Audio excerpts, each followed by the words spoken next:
설 명절 하나님 은혜 가운데 잘 보내고 계신지요? 오늘 2월 둘째 주일입니다. 지난주에 이어서 오늘도 우리 계속해서 전도서 살펴볼 텐데요. 우리 전도서를 통하여서 오늘도 하나님의 은혜와 그리고 사랑이 우리 마음에 가득 쌓이고 넘쳐나기를 기대하고 또 소망합니다. 우리 말씀 들어가기 전에 제가 먼저 이렇게 그 화이트보드에다가요, 우리 전도서 우리 전체적인 내용의 흐름, 전체 개요를 우리 잠깐 적었습니다. 우리가 몇 번 말씀 드리고 또 몇 번 이렇게 좀 살펴봤다시피 우리 전도서는 크게 두 부분으로 되어 있다라고 말씀을 드렸습니다. 첫째가요, 1장부터 7장 말씀까지인데요. 인간의 무익한 사물, 인간들이 행하는 일들과 그리고 인간들의 어떤 물질, 그걸 말하는 거죠. 그래서 인간의 무익한 사물, 해 아래에서 인간들이 행하고 있는 모든 것들, 인간들이 쌓아놓는 모든 일들, 다 뭐예요? 헛되다라는 거, 무익하다라는 거. 그거 먼저 1장부터 7장을 통하여서 우리가 정말 아주 뼈저리게 확인을 했었고요. 그리고 이제 우리 8장부터는 하나님의 영원한 행사입니다. 하나님의 영원한 행사. 그 행사는 크게 두 가지로 나눌 수 있는데요. 첫째가 잘되게 하시는 거, 그리고 심판을 하시는 거. 이게 바로 하나님의 영원한 행사라는 것입니다. 하나님께서는 잘되게 하시고 그리고 심판을 행하신다는 거. 이 잘되게 한다는 거. 누구를 잘되게 할까요? 하나님께서 택한 하나님의 자녀들을 잘되게 하신다는 거. 잘되게 하신다는 거. 근데 중요한 것은 이따가도 잠깐 설명드리겠지만, 이 잘되게 한다라고 할 때, 이 잘된다 하면은 우리들은 기본적으로 뭔가 이렇게 내가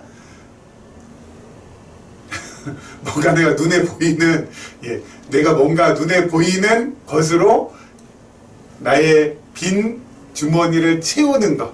예를 들어서 뭐 물질이 많아진다는가, 재산이 많아진다거나, 또는 뭐 실력이 좋아서 세상적으로 출세한다거나, 건강한다거나, 권력을 잡는다거나, 뭐 이런 것들, 우리가 그런 것들 보면 뭐 잘 된다라고 하지만은, 여러분 성경의 개념은 우리가 생각하고 있는 일반적인 상식의 개념하고는 늘 다르다라는 것을 기억하셔야 됩니다.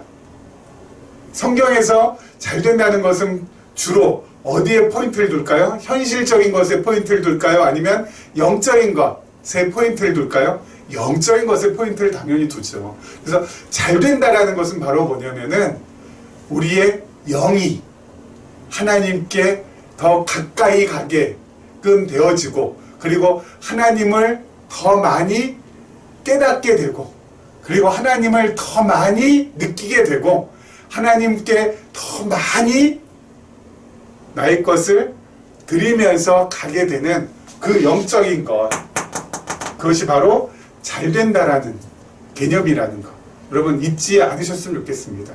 그래서 이 잘 된다라는 것, 잘 된다라는 것 할 때 이 잘 되는 쪽에 속한 사람은 바로 어떤 사람이에요?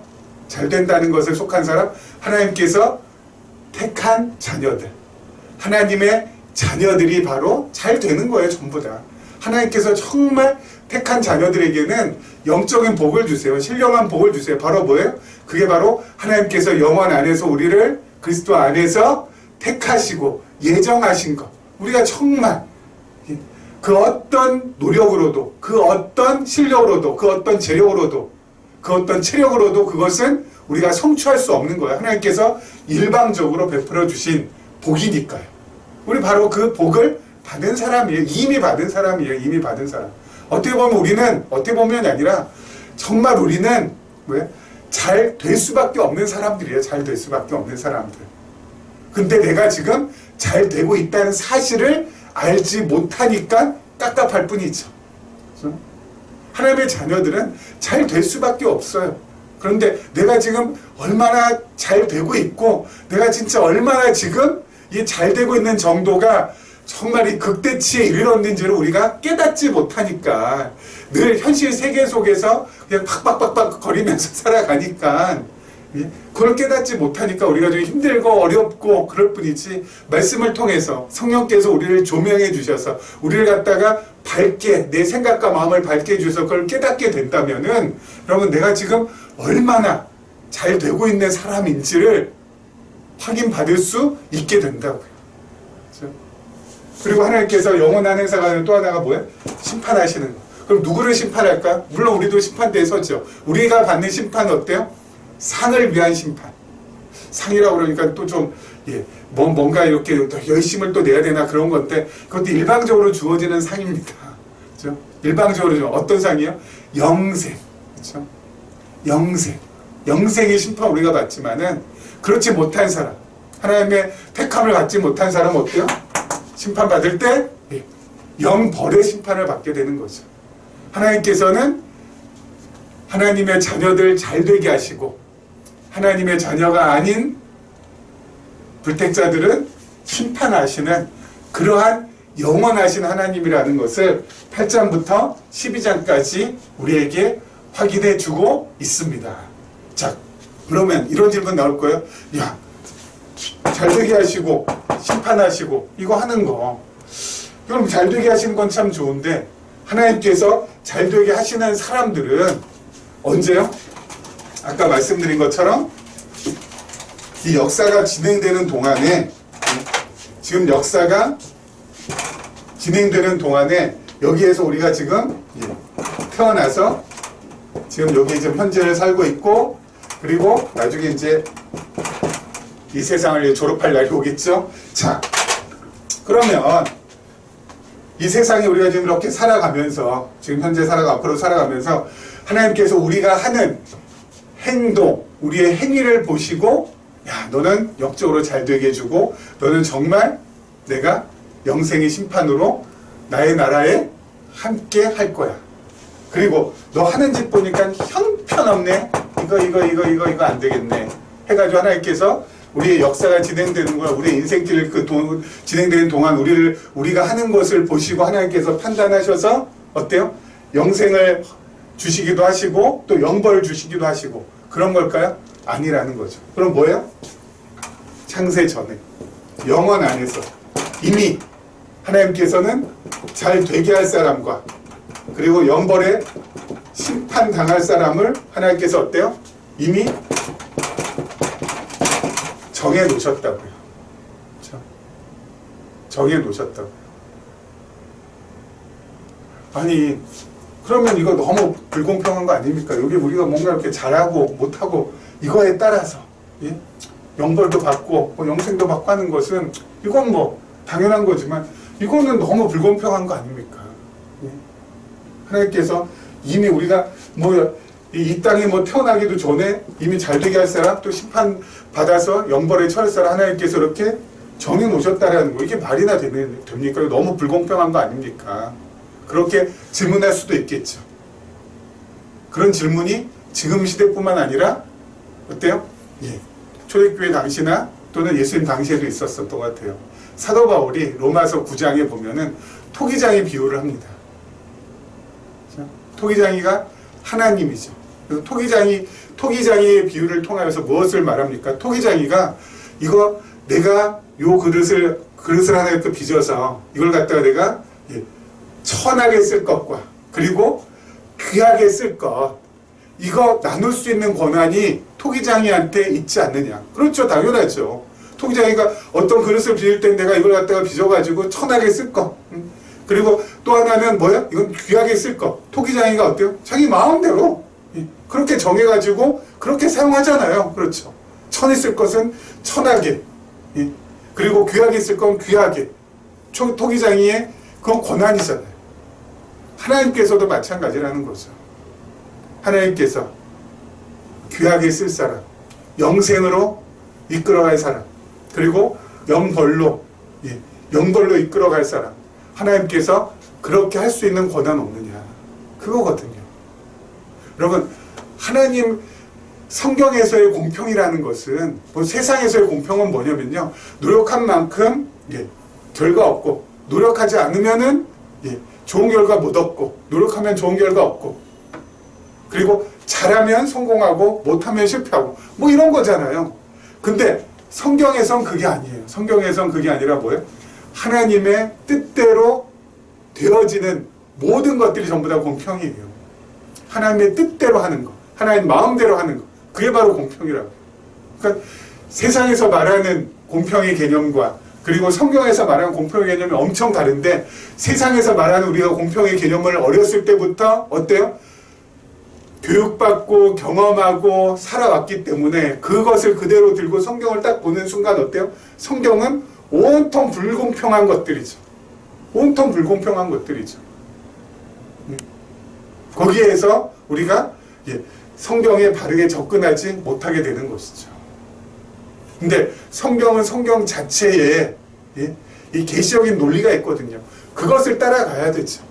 공평도 계시적인 언어예요. 성경에서는. 아까 말씀드린 대로 하나님의 뜻대로 할 수 있는 것, 하나님 마음대로 할 수 있는 것이 바로 공평이라는 것이죠.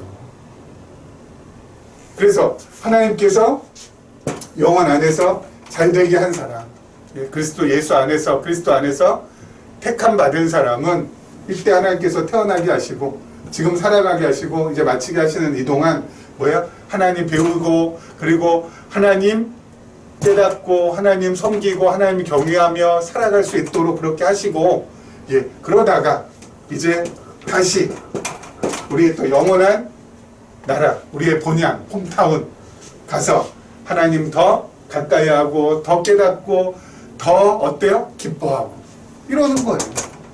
잠시 여기에 뒀다가. 그렇죠? 지금은 맛보기. 이건 이제 진짜 얘기가 남아있는 거죠. 그렇죠? 자, 이렇게 되는 거예요. 이렇게.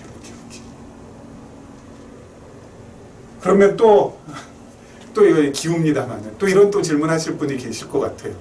야, 그럼 여기에서 이미 우리는 잘 되게 하시고 우리는 영생의 심판 받았으니까 이제 내가 앞으로 살아가는 동안 막 살아도 되겠네, 아무렇게나 살아가도 되겠네, 이렇게 생각하시는 분이 있을 것 같아요. 근데 여러분, 그건 말이 안 되는 말이에요. 말이 안 되는 말? 말이 그렇죠. 말이 안 돼요. 그것은 마치 이런 거하고 똑같은 거야. 1 더하기 4는 뭐예요? 1 더하기 4는 빨간색. 이거 여러분, 1 더하기 4가 빨간색, 이게 말이 되는 겁니까? 이게 등식이 성립하는 겁니까? 안 되잖아요. 하지만 쓸 수는 있잖아요. 그런 거하고 똑같다고요. 왜요? 여러분, 하나님의 자녀는 하나님께서 우리 안에 성령을 내주하게 하셔서 그 성령께서 우리를 이끌어 가도록 하세요. 근데 그 성령께서 이끌어 가시는 우리는 어때요? 우리는 막 살거나 아무렇게나 살거나 성령께서 그렇게 이끌어 가시지 않아요. 계속해서 내 안에 성령께서 나로 하여금 어때요?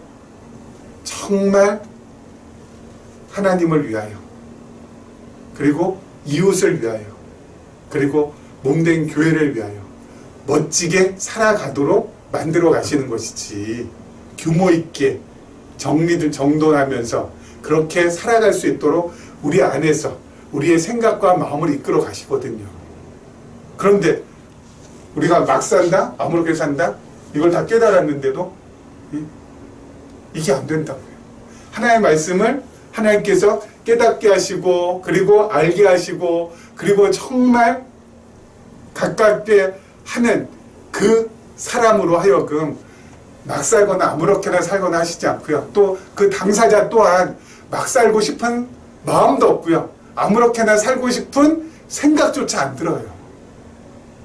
1 더하기 1은 1 더하기 4는 빨간색. 말이 안 되는 거잖아요. 아무렇게나 살아도 되겠네, 막 살아도 되겠네, 말이 안 되는 거라고요. 그러니까 그런 쪽으로 넘어가시지 않으셨으면 좋겠어요. 자, 오늘 보겠습니다. 11절 말씀, 11절부터 한번 보도록 하겠습니다. 자, 11절 말씀 먼저 보도록 할게요.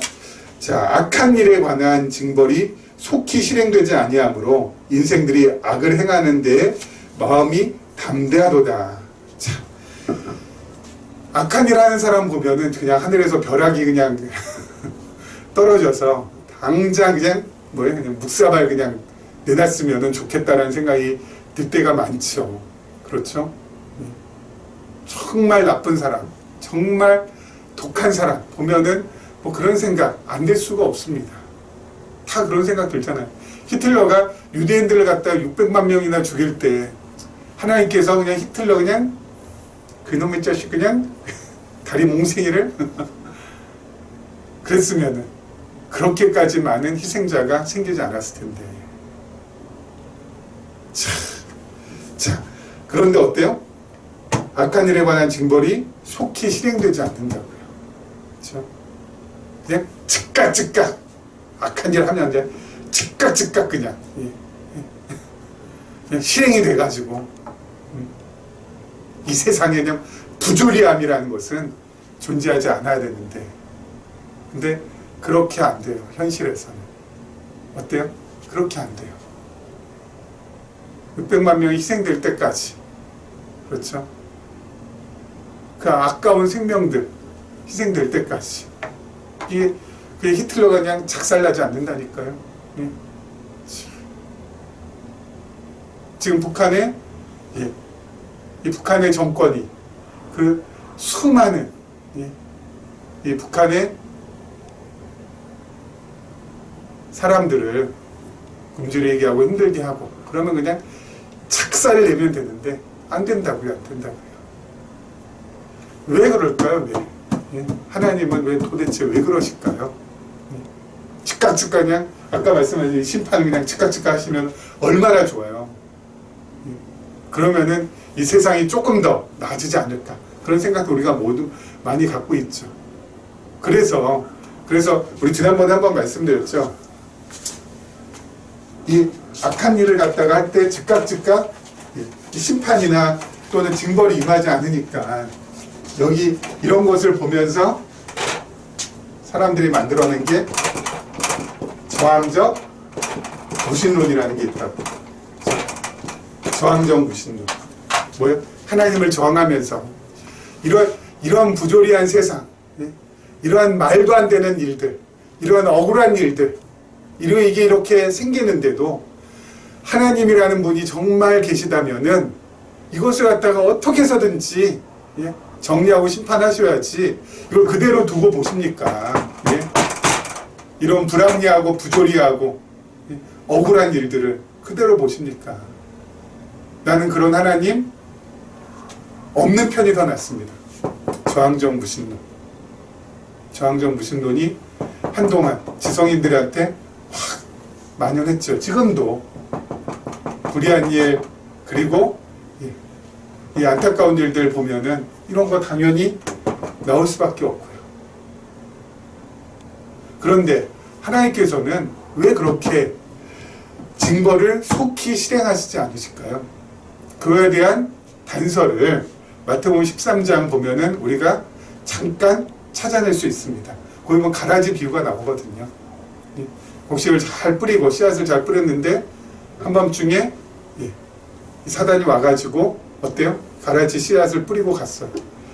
다 자랍니다. 보니까 가라지가 자라고 곡식도 같이 자랍니다. 간밤에 이거 누가 와서 이거 나쁜 사람 와가지고 이 사탄이 와서 이거 뭐 뿌렸나 보네요. 농부가 주인한테 달립니다. 이거 전부 다 이거 뽑아내야 될까요? 뽑아야 되지 않을까? 그러니까 주인이 뭐라 합니까? 가만히 놔둬라. 이거 뽑다가 곡식이 상할까 염려된다고요. 그거 뽑다가 가라지 뽑다가 곡식마저 상할까 염려가 된다고. 그러면서 가만두라고. 그러면서 하시는 말씀이 바로 뭐예요? 추수 때까지 가만둬라. 그런 다음에 추수할 때 어떻게 한다고요? 그것들 전부 다 곡식은 창고에 들이지만 가라지들은 한 곳에 모아서 다 불살라 버린다고. 하나님은 역사 속에서 즉각 시공간의 세계에서 즉각 악한 일 하는 악인을 갖다가 징벌하지 아니하시고 가만히 내버려 주셨다고. 언제요? 마지막에 한꺼번에 와작 부러뜨리신다고. 그게 하나님의 생각이에요. 우리의 생각은 즉각. 근데 하나님은 아니다. 내버려둬라. 괜히 곡식 상할까, 곡식이 뽑힐까 염려가 된다. 놔둬라. 그리고 하나님께서는 어떻게 하세요? 이 부조리하고 불합리하고 억울하고 힘들고 고통스러운 이 세상 가운데 살고 있는 당신의 자녀들을 찾아가시고 하늘의 위로를 해주시고 눈물 닦아주시고 그렇게 하나님께서는 섭리하세요. 제가 요즘 이제 우리 전도서 끝나고 다니엘 하려고 지금 준비하고 있거든요. 다니엘 하면서 한 가지 흥미로운 것을 깨닫게 됐는데요. 그게 바로 뭐냐면요. 여러분, 다니엘을 비롯해서 선지서들 있잖아요. 이사야, 예레미야, 에스겔, 그리고 뭐 다니엘, 그리고 호세아, 요엘 쭉쭉쭉쭉 나오죠. 그런 선지서들이 기록된 때가 언제냐면요. 자, 이게 이제 남쪽 유다고요. 이게 북쪽 이스라엘이에요. 그리고 북쪽 이스라엘이 주전 721년에 아수르에 패망하고요. 그리고 남쪽 유다는 주전 586년에 이제 바벨론에게 포로로 잡혀가죠.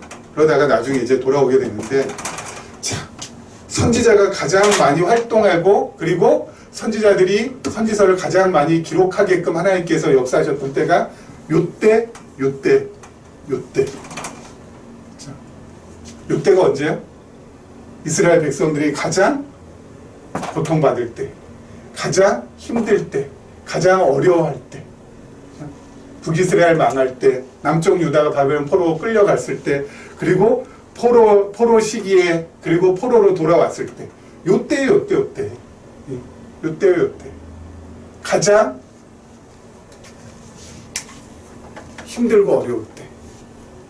이때 본격적으로 어때요? 하나님께서 선지자들을 보내셔서 선지서를 기록하게 하시고, 그리고 하늘의 위로, 소망의 메시지, 하나님의 뜻하신 바를 당신의 백성들에게, 이스라엘 백성들에게 나타내셔서 그들로 하여금 위로함을 받게 해주시고 눈물을 닦게 해주시고 다시 한번 고통 속에서도 하나님을 향한 소망의 끈을 놓지 않도록 만들어 주신다고요. 여러분, 요즘 참 힘들잖아요. 그렇죠? 특별히 한국 교회가 세상으로부터 엄청나게 욕을 많이 먹고 있습니다. 어디 가서 제가 목사라고 말을 못 하겠다니까요. 너무너무 이 코로나19 시대에 기독교와 관계된 교회와 그리고 단체들이 너무 상식에 반한 일들을 많이 하니까. 근데 참 감사하게도 하나님께서 어때요?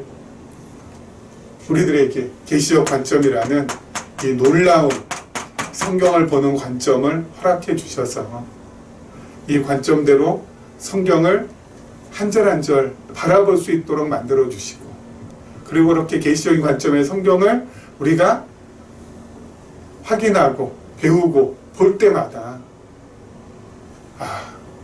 기독교는 이런 것이지. 기독교는 정말 이런 것이지. 기독교가 이런 것이 아니었다면 정말 내 마음 둘 곳이 없었을 것이다. 그것을 우리로 하여금 깨닫고 감사하게 하잖아요. 저는 그래요. 하나님 말씀을 계속해서 연구하고 또 살펴볼 때마다 그래, 이래야지 진짜 이게 종교지. 제가 늘 말씀드리잖아요. 이 종교, 종자, 마루 종자, 가장 꼭대기에 있는 산마루, 가장 꼭대기에 있는 뭐 가르침. 세상에서는 가르칠 수 없는 세상의 학문, 세상의 그 어떤 대학, 뭐 미국의 뭐 하버드, 뭐 영국의 어디입니까, 옥스퍼드, 이런 데서 도저히 가르칠 수 없는 것들, 가장 꼭대기에 있는 가르침, 이래야 종교지. 아니, 종교라고 얘기하면서도 어때요? 세상보다도 훨씬 더 못한 것을 가르친다면 이게 무슨 종교냐고요. 세상 사람들이 생각하고 있는 것, 또 세상 사람들이 이해하고 있는 것, 세상 사람들이 이렇게 생각하고 이해하면서 살아가는 것, 그 이상, 아이고, 예? 그 이상의 가르침을 받을 수 있어야지 이게 진짜 종교죠. 근데 이 종교는 기독교밖에 없다고 저는 확신해요. 특히 성경적 기독교. 이거 외에는 없습니다. 이거 외에는 없어요. 이것만이 진짜 종교예요. 그러면서 야 그래 맞다. 고작해야 종교가 예? 세상 것 쫓아가고 세상 사람들이 하는 그 성공 바라고 세상 사람들이 원하는 재물 쫓아가기 위하여서 옆에서 뒤에서 열심히 백업시켜주고 예? 그게 무슨 종교냐고요. 예? 그게 무슨 종교냐고요. 아니 특별히 기독교 같은 경우 전도서를 보라니까요. 솔로몬 다 누려봤잖아요. 그리고 나서 하는 말이 뭐예요? 헛되다고. 근데 왜 지금까지의 교회는 많은 성도들을 솔로몬처럼 되게 하기 위해서 그렇게 애쓰고 그렇게 노력하고 그렇게 발버둥치냐고요. 그쪽으로 밀어봤자 뭐예요? 남는 것은 허무 헛헛한 것밖에 없는데 그것처럼 무서운 거 없다고 했잖아요. 사람 마음에 이 헛함 이게 들면은 여러분 완전히 인생은 더 이상 재기가 불가능합니다. 내가 해놓은 거, 내가 했던 거 이거 다 허무하고 허탄하고 아무것도 아니었다는 거 그게 느껴지는 순간 무슨 의욕이 생기겠어요. 주저앉고 포기할 수밖에 없는 거죠 인생을.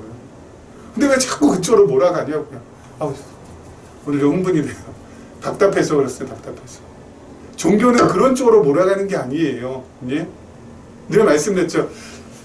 성경적인 기독교는 하나님께서 우리에게 베풀어 주신 영적인 복이 얼마나 풍성하고 얼마나 많고 얼마나 멋있고 아름다운지를 깨닫게 해서 하나님께 더 가까이 갈 수 있도록 만드는 것이 바로 성경적 기독교죠. 지금 내가 현실적으로 없는 복을 달라고 예? 내가 지금 현실적으로 부족하고 결핍되어 있는 것들을 채워 주시옵소서 예? 그렇게 부르짖는 것이 기독교가 아니라고요. 채워지지 않으면 어때요? 결핍하면 어때요? 그리고 채워지지 않고 결핍한 게 또 뭐가 있어요? 이미 전부 다 베풀어 주셨는데 예? 영적으로 하나님의 자녀가 되게 해주셨지. 예수 그리스도를 보내주셔서 나의 죄값을 다 치르게 해주셨지. 하나님께서 영원토록 나와 함께 하시지. 영원한 나의 나라를 약속해 주시고 예비하고 계시지. 뭘 더 바라겠어요?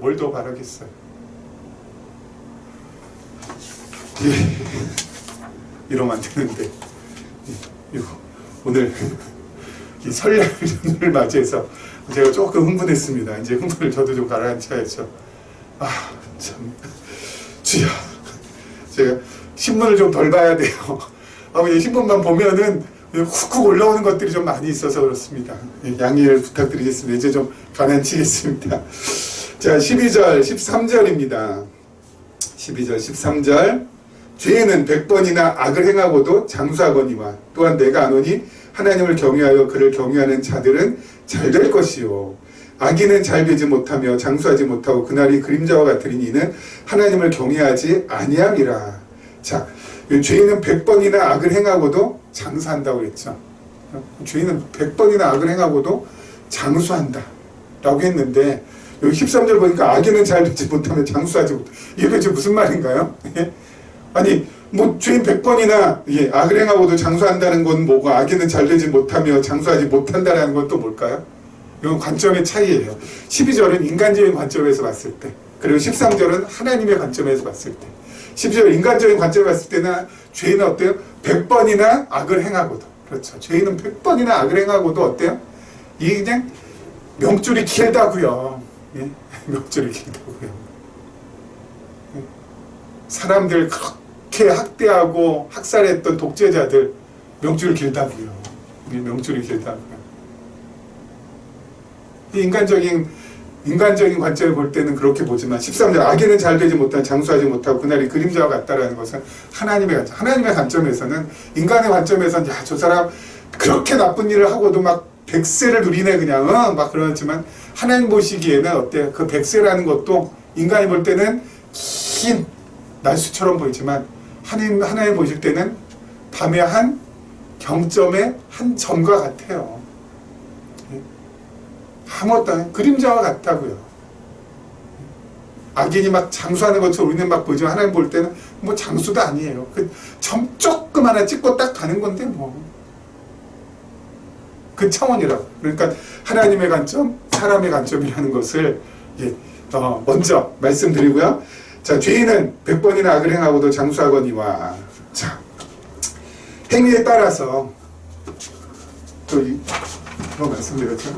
우리 사람들이 살면서 이 경험 저 경험 그리고 이 얘기 저 얘기 들으면서 머릿속에 또 생각 속에 꽉 박힌 것이 있습니다. 그게 바로 뭐냐면은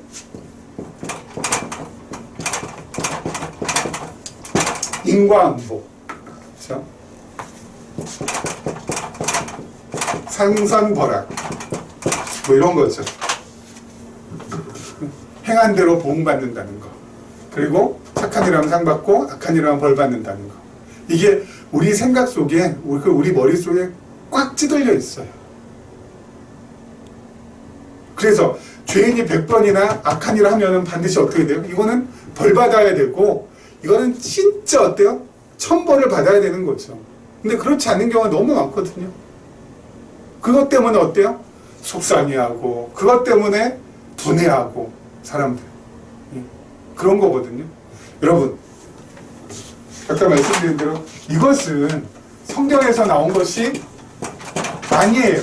이것은 그야말로 세상이 만들어낸 산물이에요. 사람들이 지들이 만들어낸 법칙에 뭐예요? 어떤 현상이 맞아 떨어지지 않으면 그렇게 괴로워해. 하나님 그거 아니거든요. 성경에서 나온 건 그거 아니에요. 그거 아니에요. 성경은 인과응보를 얘기하지 않습니다. 아까 말씀드렸잖아요. 우리가 하나님의 자녀가 된 게 인과응보의 결과에 의해서 우리가 하나님의 자녀가 됐어요. 창세 전에 이 영혼 안에서 막 우리가 하나님한테 잘 보이고 막 하나님한테 막 하나님 막 기쁘게 드리고 막 그래가지고 우리는 막 예수 그리스도 안에서 우리가 막 예정받고 선택받고 했나요? 그리고 택함받지 못한 사람은 막 창세 전에 하나님 앞에서 그냥 찡그리고 불평하고 그냥 분노내고 그냥 그래서 그들은 택함받지 못했나요? 아니라고요.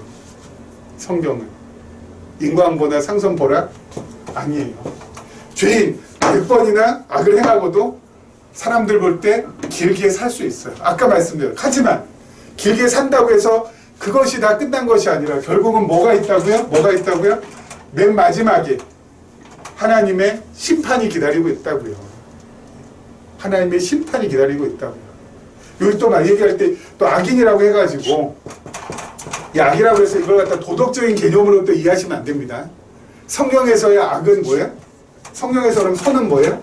성경에서의 선은 하나님을 살아계신 여호와로 알고 믿고 또 그 하나님께서 보내신 독생자 예수 그리스도를 알고 믿는 것, 이것이 바로 뭐예요? 성경에선 선이에요.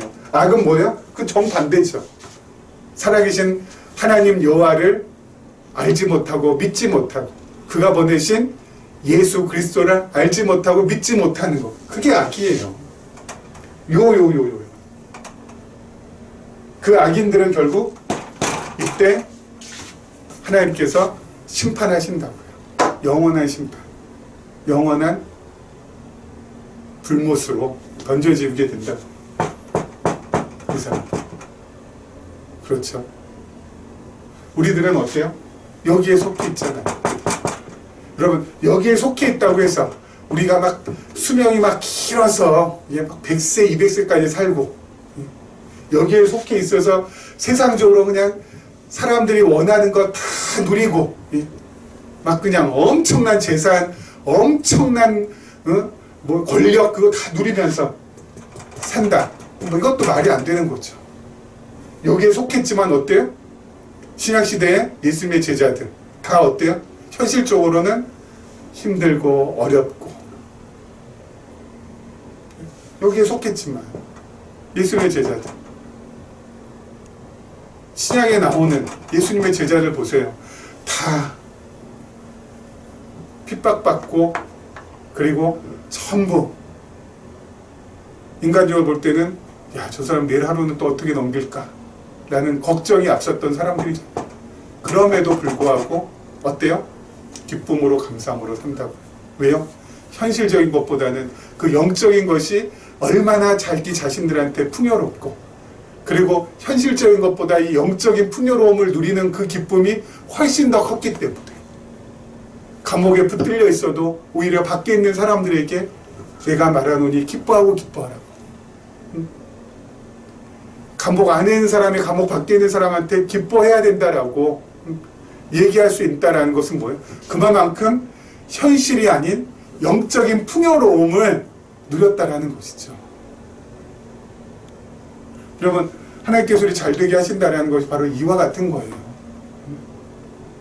형통케 하신다는 게 막 그냥 떵떵거리면서 살면서 그냥 남부럽지 않게 막 수십 채 뭐 집을 가지고 있고 막 그냥 통장에 그냥 기록할 수 없을 만큼의 재산이 막 그냥 달려 있는 그게 막 형통한 이게 아니라 현실적으로 아무리 비참한 상황이 된다 할지라도 현실적으로 아무리 어렵다 할지라도 그 현실을 뛰어넘을 수 있는 영적인 은혜, 영적인 복을 누리는 사람. 그래서 오늘 하루도 가장 남들이 볼 때는 작은 것이고 남들이 볼 때는 보잘것없는 것이지만 이 사람이 볼 때는, 당사자가 볼 때는 가장 풍요롭고 가장 만족스럽고 가장 족한 것으로 알고 하나님 앞에 감사를 드릴 수 있는 그런 사람이 바로 하나님께서 잘되게 하시는 사람이라고요. 감사하게도 우리는 잘되게 하시는 사람 편에 하나님께서 서게 해주셨어요.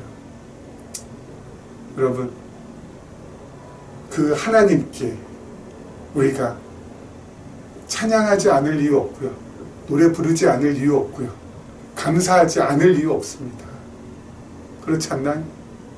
그 하나님께 우리의 모든 것들을 다 걸 수 있는 그러한 멋진 사람으로 나아갔으면 좋겠어요.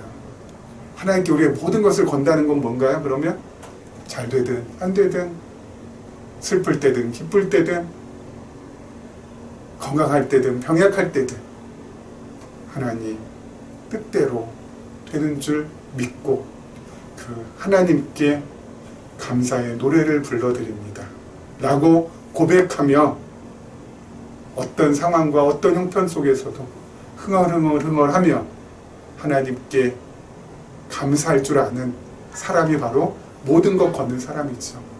우리 그렇게 살아가기를 소망합니다. 그렇게 다가오는 일주일도 나아가기를 소망합니다.